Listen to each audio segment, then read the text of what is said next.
to get updates.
Weighted scale method.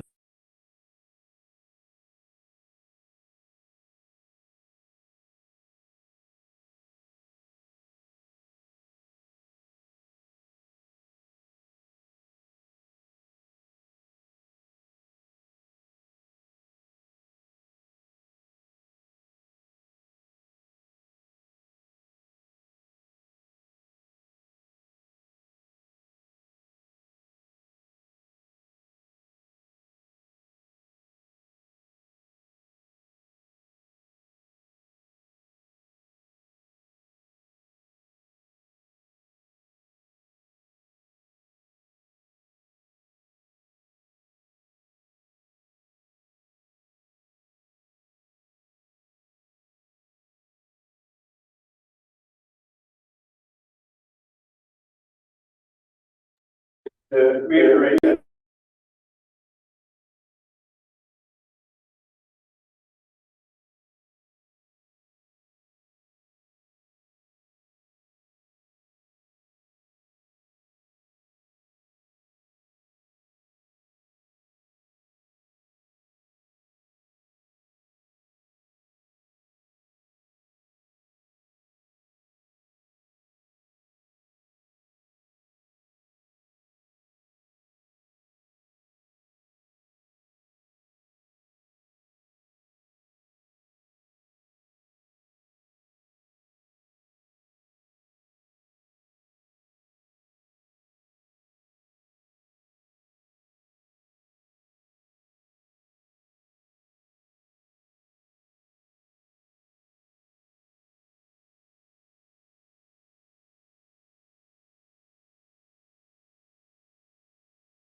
the fire disaster recovery.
It's just so that.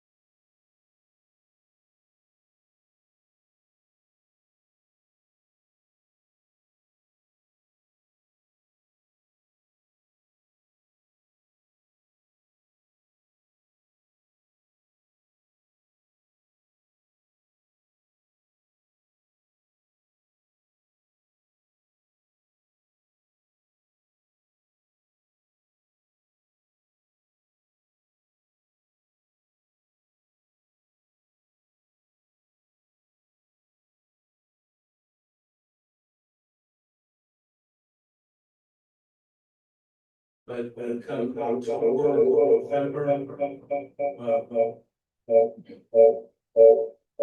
sorry.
Thinking of how that all plays out, should provide more flexibility for us to cut trees. 21 inches per trailer. It's pretty restricted right now. Well, the other day I took a truckload over to Eugene and I had 15 logging trucks headed this way from Eugene. And then when I can turn around and come back, I'm at 15 going back, and only one of them had over 22 inches on it. Oh, that's so small. But at least they're moving. Well, right now, Frank, your Chris is not taking anything, over 28. So, in limiting who can bring off in.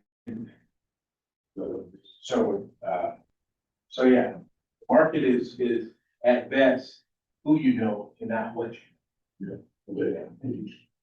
A question about it. So how many timber sales are going on out in Elk Creek? Right, one, that's shit. There's one. Okay. Well, I have to say, it's really good to see those logging trucks. Full spots going out there.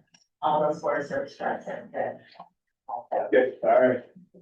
Well, I was just gonna give a quick update. I think you guys know the priorities on the appliance side have been, a result of the 2024 fires, getting permittees back out on the land. So that's gonna take about 240 miles of fence maintenance and reconstruction. So we had a deadline recently in July where we had to put money into our contracting, our grants and agreements. I was just gonna give you a kind of rundown. Crook County Soil Water Conservation District, we got about 1.5 million into that. South Fork Watershed Council, about 2.2 million into that. Heart of Oregon High Desert Conservation Corps, 45,000. Working on some trail work. Crook River Weed Management, 365,000. Grant County Soil Water Conservation District, 45,000.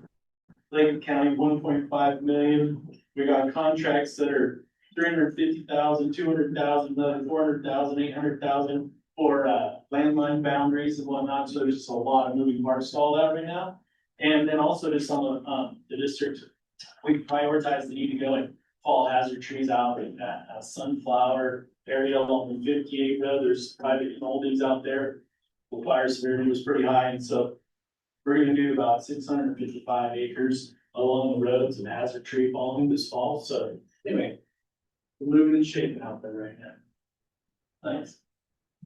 And one more question. Go ahead. That grazing action plan, what kind of things are you asked to do? You mentioned that you were in pretty good shape, but. Yeah, so the big ask really is just to open up allotments that are that aren't, like, don't have NEPA coverage and are not using. So that's the big ask, I guess, we'll get one allotment that fits that criteria, so we're gonna be working on that.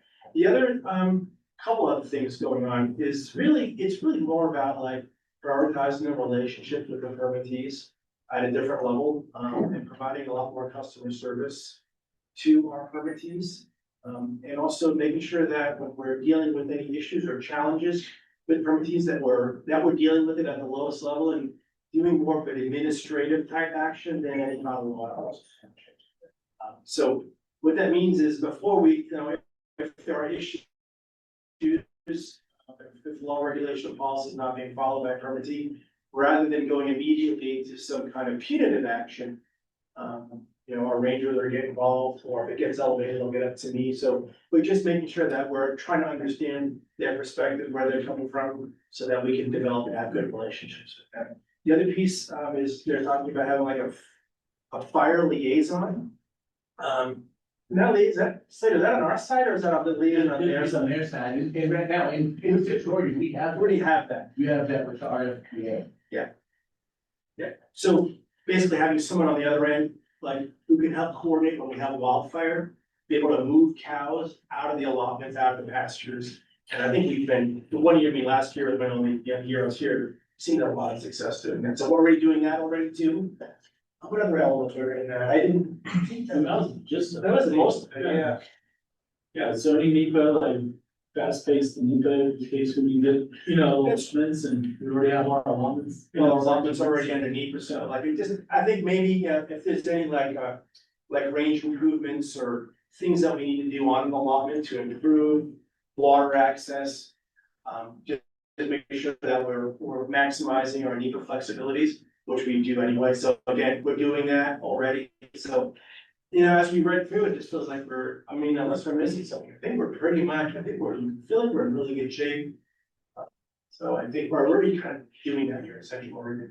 So are those proposals, BLM put theirs in the Federal Register, had a 60-day comment period, which is coming to a close. So is the Forest Service headed that direction? So yeah, they haven't started that yet. So none of those proposed changes are public yet? No, I don't think so. Yeah.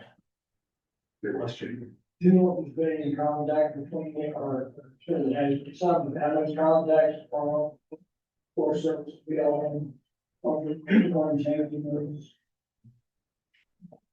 What answer? I don't know if there has been any, I don't know if there has been any. We're just under two different cabinet secretaries. I mean, the efforts are the same, but we just operate separately. So, I think the approach is very similar. Yeah, I don't think we're that far.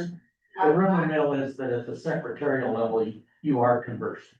But they could be. Oh, yeah, I there's assume some- so. Oh, To- Yeah. To make sure the rules are more aligned with each other. yeah, I think that's fair. Just based on reading the text of both of them, they're very similar. So we can only assume that they're communicating at that secretary. And in fact, last fall, Forest Service said they were going to wait to release theirs until BLM had released theirs. See what comments and things that we get. There was a, They're coordinating, yeah. I thought you meant at all levels. We're not really talking about it necessarily, but clearly there's coordination going on at the secretary. Absolutely. so on the contracts with the fencing projects, are those actually moving forward, or are you still in negotiation, or? So the thing is some of them are moving forward and, some of them, are getting, prioritized and they're sitting there and we haven't got a lot of great updates. There's some that, are getting pretty well scrutinized. And so, we're working through them. There was a meeting yesterday on a couple of our bigger ones, three of them, that they were talking about. And so looking at, maybe needing to reword some stuff and making sure we try to get through. That's the That's latest. the agreements or the individual project? The agreements. So you don't have signed agreements with all these stormwater districts, Heart of Oregon, water. So some of them we do, some of them from last year and previous years, let's just say for weed work or whatnot, we were able to do modifications and those are going through pretty quickly.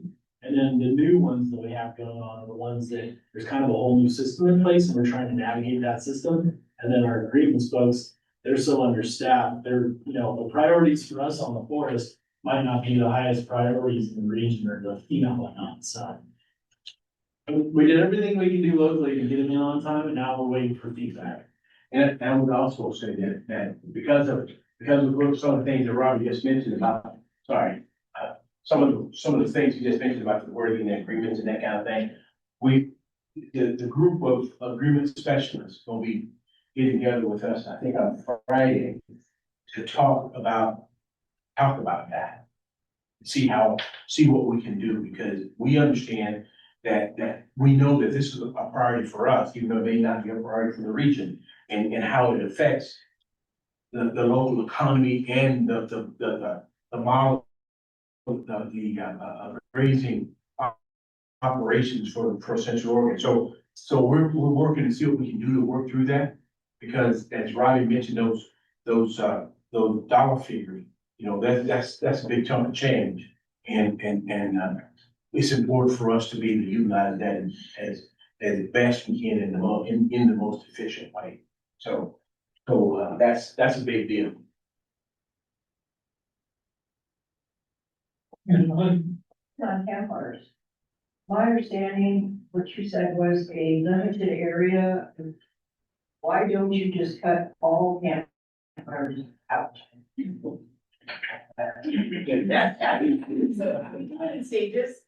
And so what we have left now are campers can be allowed in the developed and managed campgrounds. So those are sites that are all gonna have paving, good clearing, campground hosts, things like that. So they're in much better shape to manage a campfire. So all the spruce campfires are allowed, as well as campfires in some of our less developed campgrounds. So that happens. If the conditions get worse, then we might see a complete banning campfires. But what we don't see generally in our developed campgrounds or escape campfires in those situations. So because there's people there keeping an eye on them, we don't tend to have the problems that we do if somebody's just out and about. Well, it just seems odd to me because all of Crook County citizens cannot burn even in New Hampshire. So. And I would imagine if you had somebody sitting in your backyard who was there to monitor, which we don't do that on private land. Yeah, what I'm saying is white fires, period. It's kind of part of the outside experience, and again, we don't have a history of those escaping. Yeah, I think that's a really good point, because I'm at that level, we're asking those questions. And, and she's gonna be the perfect, her background is in fire protection officer. And I'll just say that, just what was said, like, we just don't see a history. We don't see a lot of high risk when it comes to these individual, there's only a certain number of campgrounds where we still allow fire, but we're reassessing that all the time. I just mentioned that we had a little bit of rain. We're always managing the conditions, how dry things are, what the fire risk hazards are. So they're always being reassessed, and we will definitely do that if we feel it's necessary, but we just don't think we're there right now. The indices don't suggest that we're there right now, please. That's exactly what I was gonna say. So my previous role is the regional prevention specialist. So Alaska, Oregon, and Washington. So I have a lot of background with the data, fires and such. And there just isn't data showing that fires are being started in campgrounds the way we manage them right now with the stage 1 public use restrictions. There's just not data out there showing that it's actually not a problem. And so once our indices get to where they're high enough, where it's hot enough, dry enough on those codes, then we will go to stage 2. There's just not data showing that those have been problems historically. Well, you do know there's people up there putting fires out when people leave. In In those shows. well, yes, because they're not supposed to have those fires. Exactly, so I mean. You said. There's nothing happening. Well, like the citizens are patrolling and trying to put them out. We have lots of data showing that our firefighter putting out fires as well. Yeah, Only within a campground where you've got fire rings and. Not all campgrounds are allowed either, or not all campgrounds are allowed either. It's a very So limited. I have areas that you can have, that have campfires that are closed. For me, for the BLM, the only ones that remain are the lower Crooked. Those 8 campgrounds that we have between here and Bowman Dam. Those are the only ones that currently allow campfire, and that's because they're paved, they're maintained, we have a campground host, and the area is surrounded by, geographically by cliff walls. So we don't have a history of any campfires escaping in there. And so for that reason, we basically wait until there's a complete ban and then we'll add that in, but it hasn't been a problem. And it only takes one. I agree. Well, I camped at Cultus last week and I was appreciative the first half of the week that we could have a campfire because it's only 40 degrees. Yeah. And that's all we did was sit around the campfire until we went to bed, was, because it was too cold to go into the water. I think that's a good question. I think we're always trying to balance the needs of the public. People want to have that experience. And it is cool enough at night, and again, we just don't think we're there yet, but we're always trying to balance that out with, you know, the concerns that you have. And it feels like historically, I think we're in a pretty good place, so the risk factors are pretty low for us right now. We will adjust if necessary. One other thing a lot of people don't realize, it's also based on the national fire situation. Because if you have a couple of states already burning, they may shut us down. So they then the additional fires, they can resource. This is Jackie, right?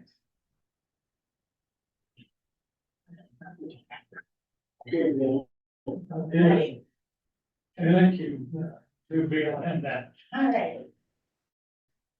Everyone, Lisa Clark, I'm back. I just spent about 4.5 months working in Vail, Oregon, so helping out there. They were short staffed in the management team, so I went over to help with some bigger, neat experience. They have stuff that we don't have here. They have the big lithium mine that's in Southeast Oregon, north and east of Nevada. So worked a lot with that. They have some bigger timber sales. As you scale in here, we don't have a lot of trees. And big gold mines.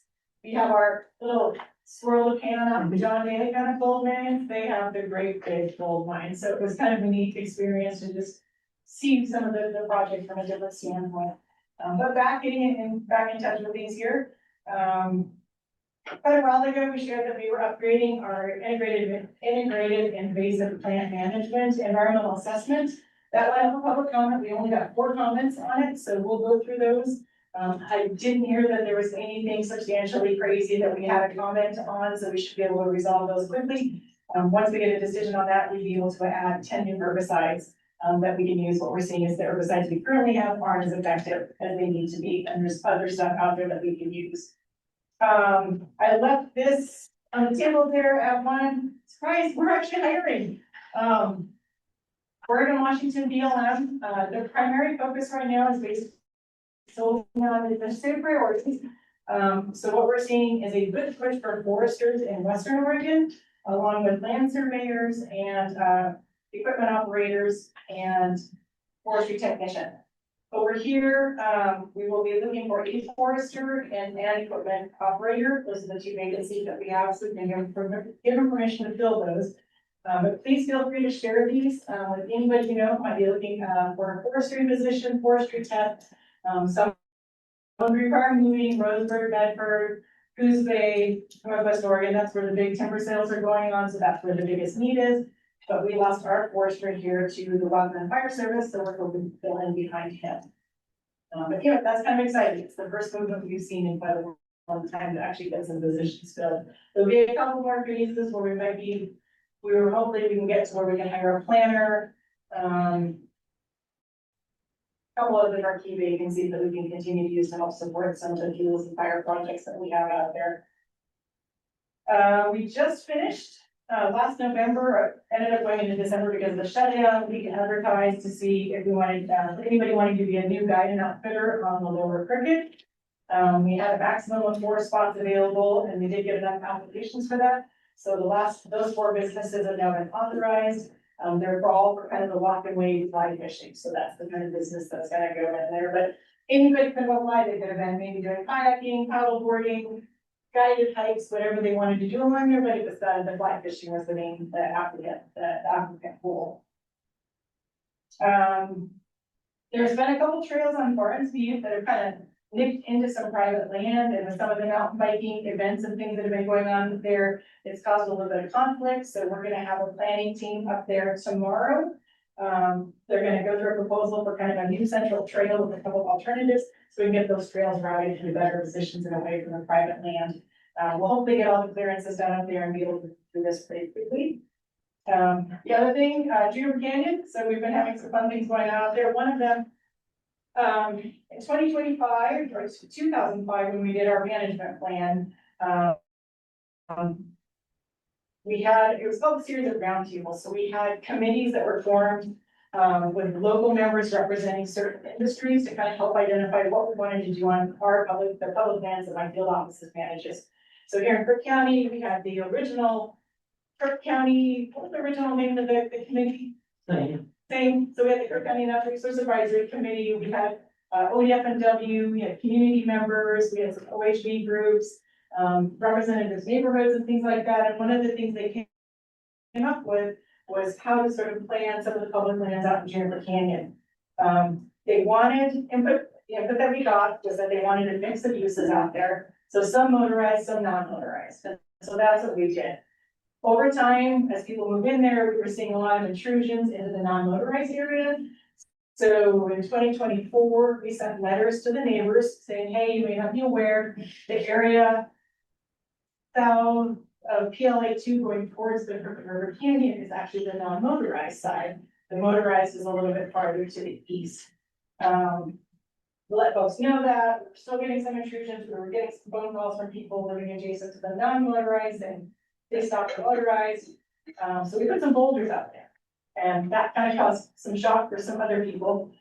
So we've been working through, and we've met with the PLA 2 road district, and our plan is to, and you can see on here that hash mark is a non-motorized, this is the motorized. We're gonna get out there and work with them to identify the trail system that they would like for their OHVs in that motorized area, so that we can give them effective use, and something that they want to ride in.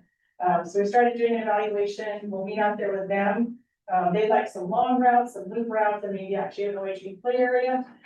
We think we can do that, and then what's kind of cool, one of the things that we worry about sometimes when we have motorized uses, then you get the people who might want to drive their full-size vehicle with trash in and dump it. So we have these are rock filters that we've had a couple folks get trained up on how you do it. So you basically build this kind of really cool rocky entrance to a trail system, so OHVs can get in there, but you're not gonna drive a full-size vehicle or drive a trailer, and it's gonna get kind of hung up on all the rocks. So we'll talk with them about what they want out there. The intent in the resource management plan that this would not be like it's gonna be open to everybody, with the intent was really to focus on local use. So we'll continue to meet with them. Hopefully, I'm confident we can come up with some good solutions out there that will meet both of those intents of the resource management plan.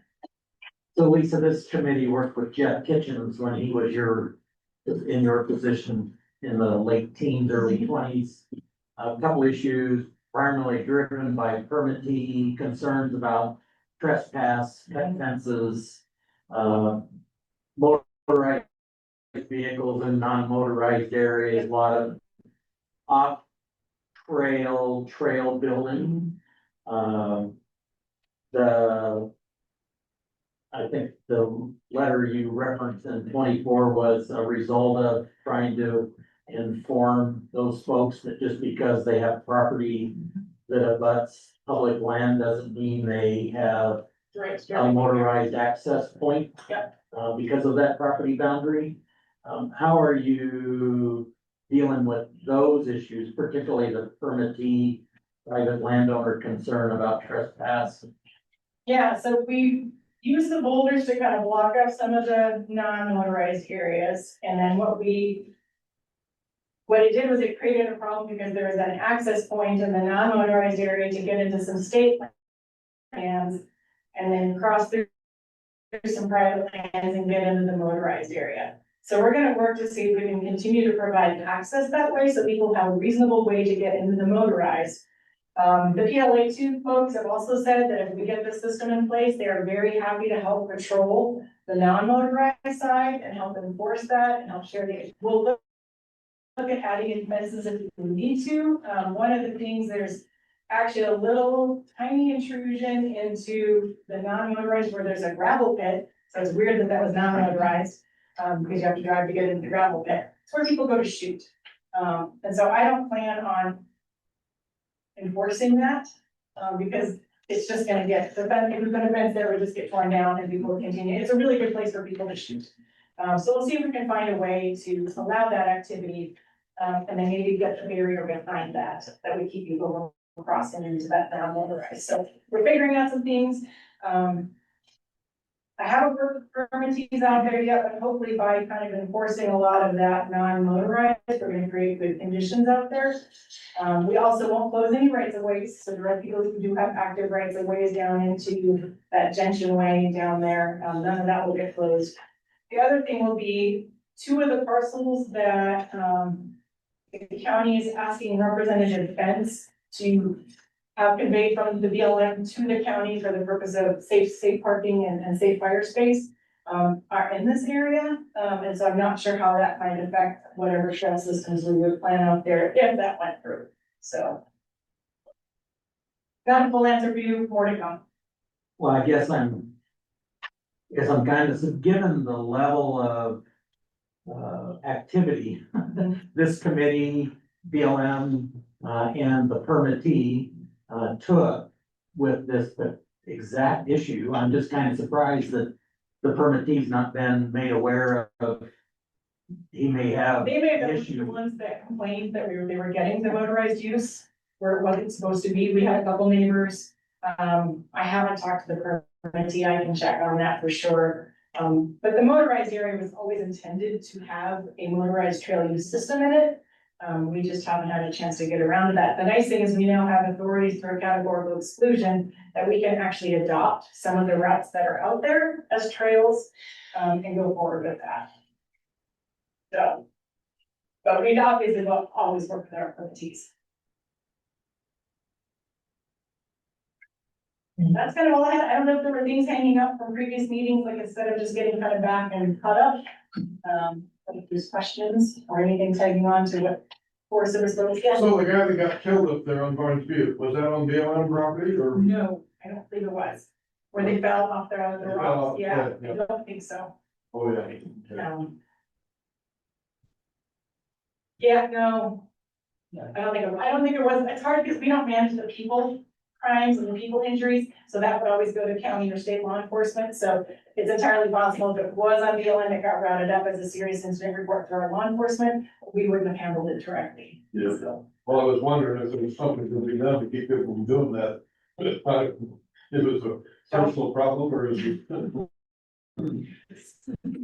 That is the first time we've had, that I've heard of anything happening up there, so fingers crossed, it was a while.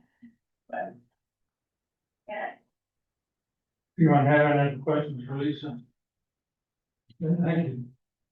You don't have a member of the board, so No. Great. you hold it in that meeting. Greg Jacqueline, the district wildlife biologist for ODW, so thanks for having me. I don't have a big update. I just wanted to thank, Tim and Andy, Commissioner Hermring, last week or 2 weeks ago. We brought our Fish and Wildlife Commission, which is our 7-member board from across Oregon, brought them. They had a commission meeting in Redmond. So we took them out on a field tour in Crook County, and Tim and Andy were great helping out, showing them some large scale projects for mule deer. So the American Beautiful grant out in Desert Creek Ranch. Becky Hatfield Hyde is on our commission, so we visited her property and showed them kind of some of that landscape level stuff. And so I think it was a very good tour. Tim talked about the Perry watershed study, had some BDAs to look at, so a lot of stuff to look at in a day. It was a nice weather day, it wasn't super hot, but so just thanking you guys for helping with that.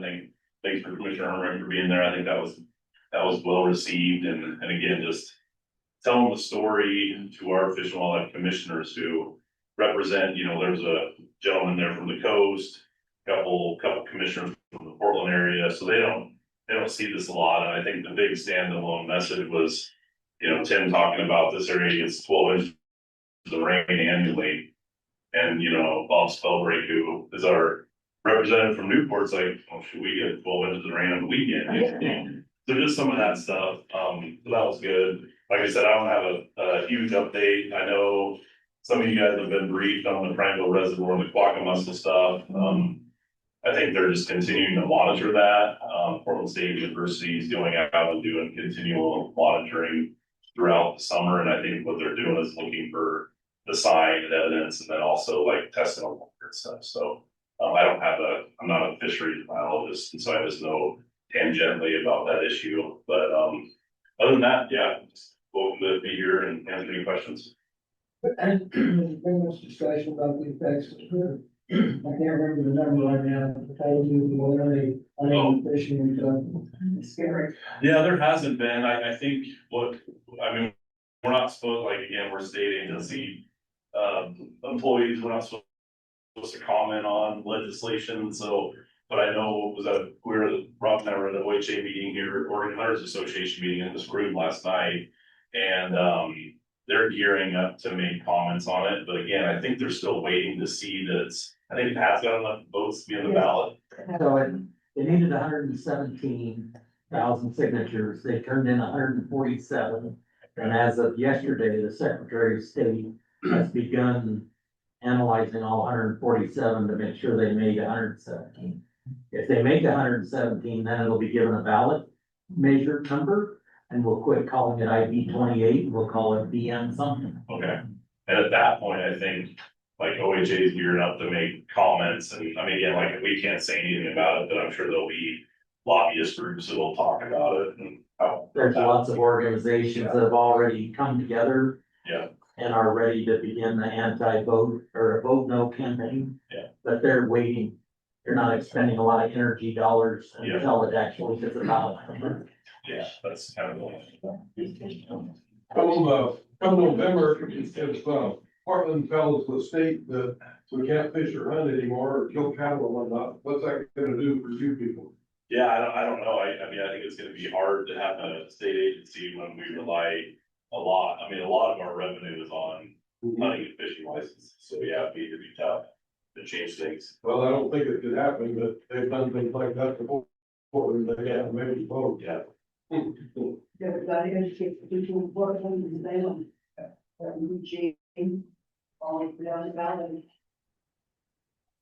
Thank you. Thank you. Oh, could I say one thing? Oh, yeah.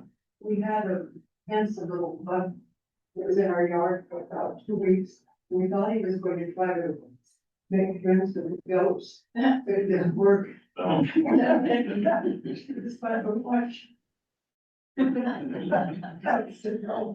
Somebody got a new species up there. Yeah. You never had to go identify it. Yeah. Here, however, Okay, we'll go on the agenda then. Anyone have anything for good of the order? I want to remind all of you that in 1978, we did our Goal 5 update, which is, and I could be off on 78, but that long ago, 50 years ago, the Planning Commission is going to be doing a new Goal 5 update. They're making 3 committees. What we're talking about is our natural resources, our scenic views, our solar siting. So they want 3 to 7 members of the public to apply. It's on our website, so I encourage all of you, if you care about this county, you need to get in there and you need to have your voice heard, because that's the way we'll keep us the way we are. So I really encourage you to go to the website and to apply. And there's 3 different, like I said, one is wildlife, one is, I can't remember the other 2 and I show it, but yes. So Susie, everybody at the table in your packet has the application. I printed it off and put it in front of you. Good job, Tim. You can also though go online, and it's fillable online, so you can just type in, you don't have to do a paper version. And the deadline is the 27th of July. So still lots of weeks ahead to get your application in. And like Susie says, there's 3 committees. One's protecting natural heritage, which is right corridors, wetlands, scenic and wild and scenic, rivers, waterways, sage grouse, habitat, wildlife habitat. Then there's one balancing working lands and energy, groundwater, mineral aggregate, energy sources, solar siting. And then the third one is preserving our community character, natural areas, open space, scenic views, historic and cultural resources, and approved Oregon recreation trail.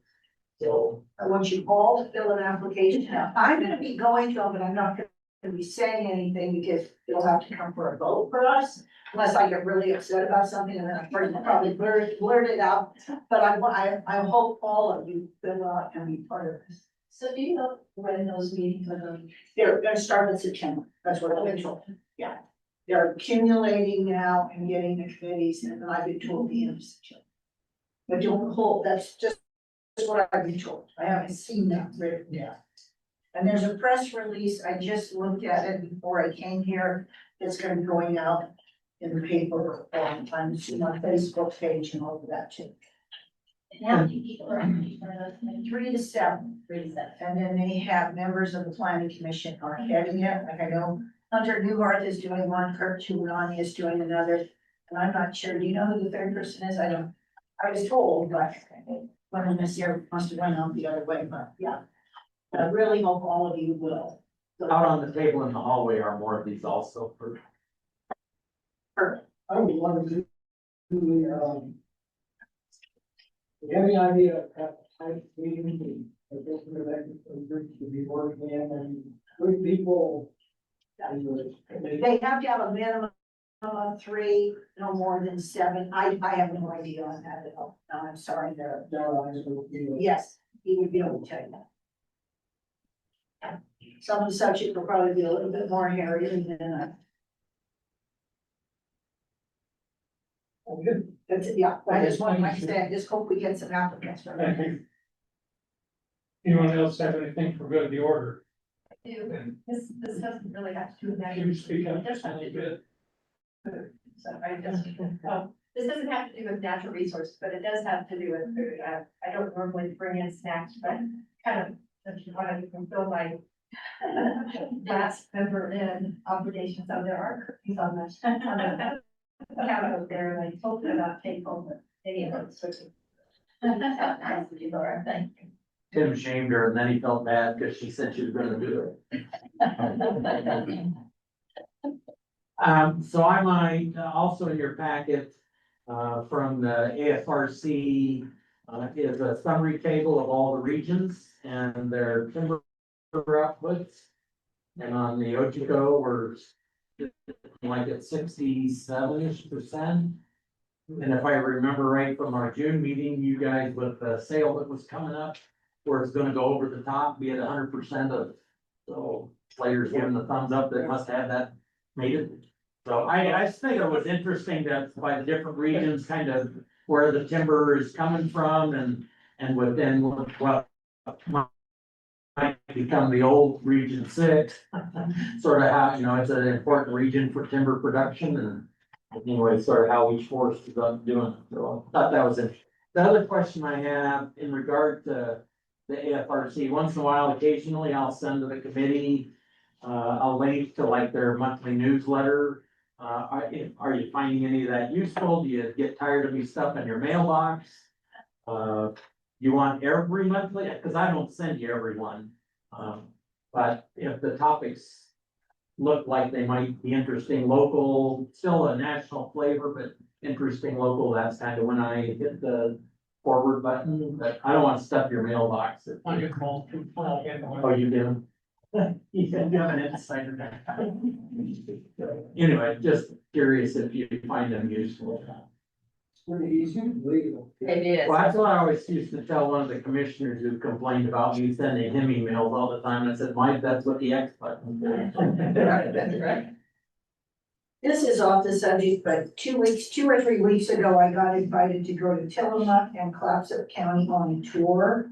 And the first day we did a robotic dairy. And then that afternoon, we did a fish hatchery. They explained the money from licensing and about the hatcheries. We got to see the steel head. They brought the trays out. And then the next day, we went out of Astoria up into the forest. And we saw all the different forestry stands, the forestry people were there, and they really went into an intensive thing about logging.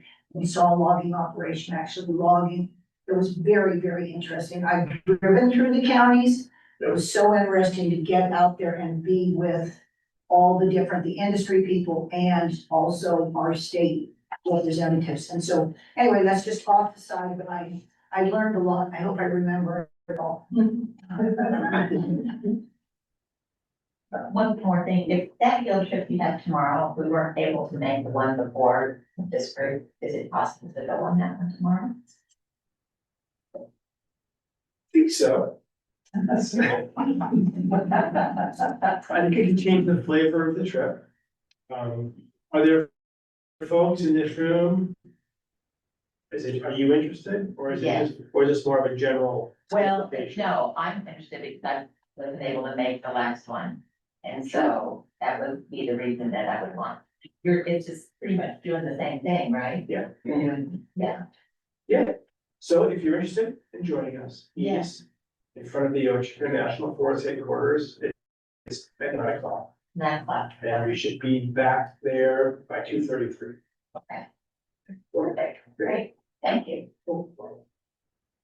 So the other thing in relationship to the commission tour that Greg talked about last week, there were lots of ODF and W people there, both fisheries and wildlife. And in a conversation I was having with some of the fisheries people who are focused exclusively on Trout Creek, they expressed a lot of interest in what the forest might be thinking about with the Trout Creek and North Slope projects, but didn't seem to know anything about them.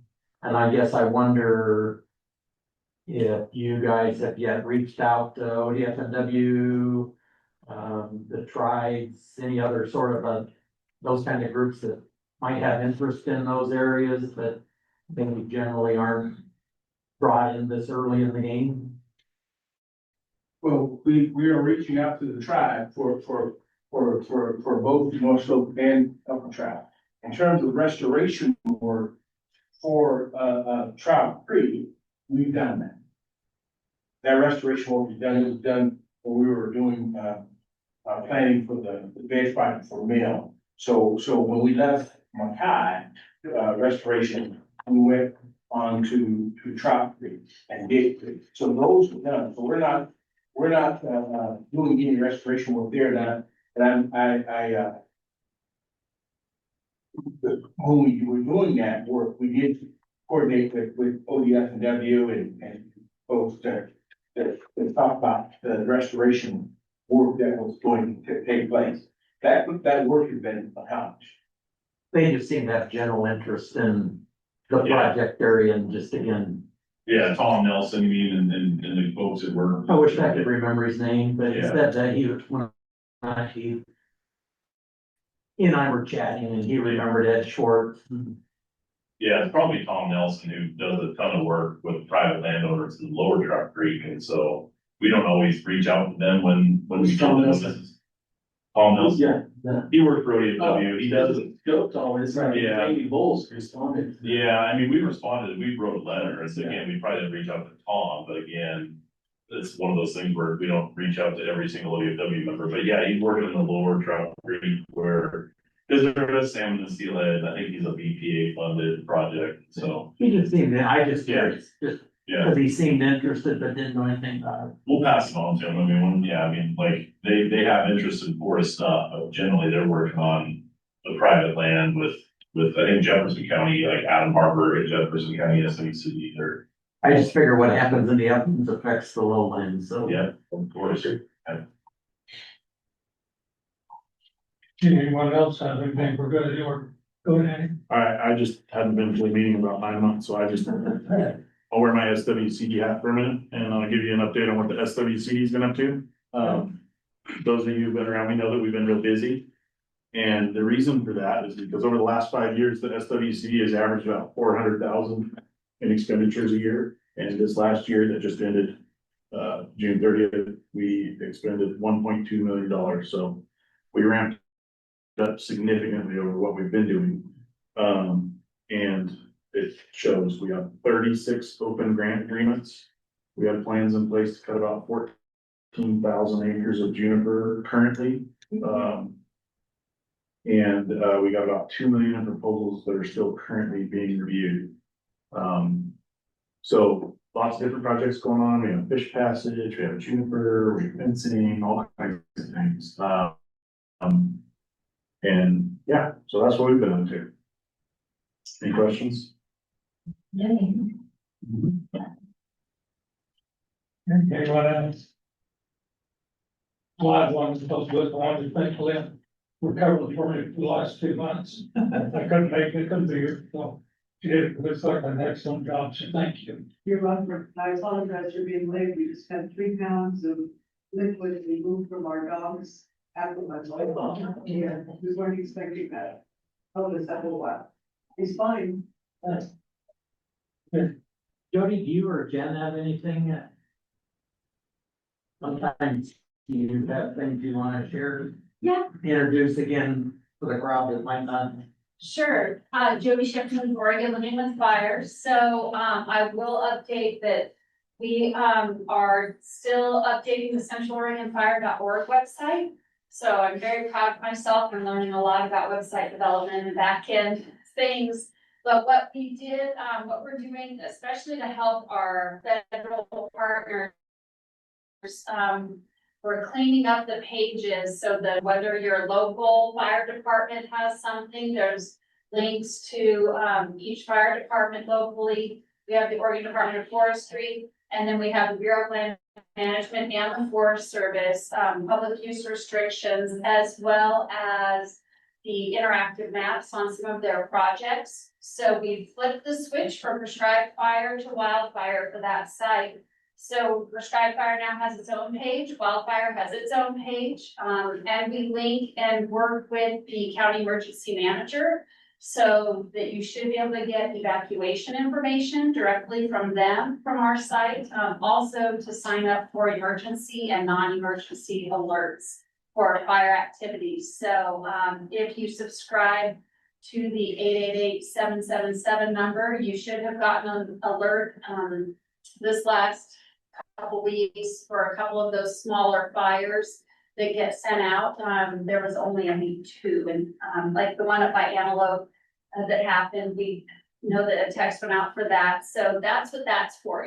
It's for those initial things when a release gets sent out on that website. So not for every teeny tiny thing you see on watch duty, but for some of the others that show up and then before they get fixed. So we're gonna keep focusing on that site and making sure it's integrated with our federal partners and state agencies, latest information. And then Jen is still working on grant opportunities. So if you know of a property owner, homeowners association, fire protection association that needs help accessing Dollar Soil Water Conservation Districts, she's available for grant writing and going after those dollars for equipment, for staffing, for other projects, mitigation work on lands. So that's on our website, the OregonLivingWithFire.org, and she redid that. So just still want to make sure you know we're available for that. And Tim knows how to get a hold of you. And so do a lot of folks in this room. Thanks, Tim. Yeah. Any other good of the order? About public comment, we're on public comment. Hearing none, entertain a motion to adjourn now. Move to adjourn. Second, all in favor?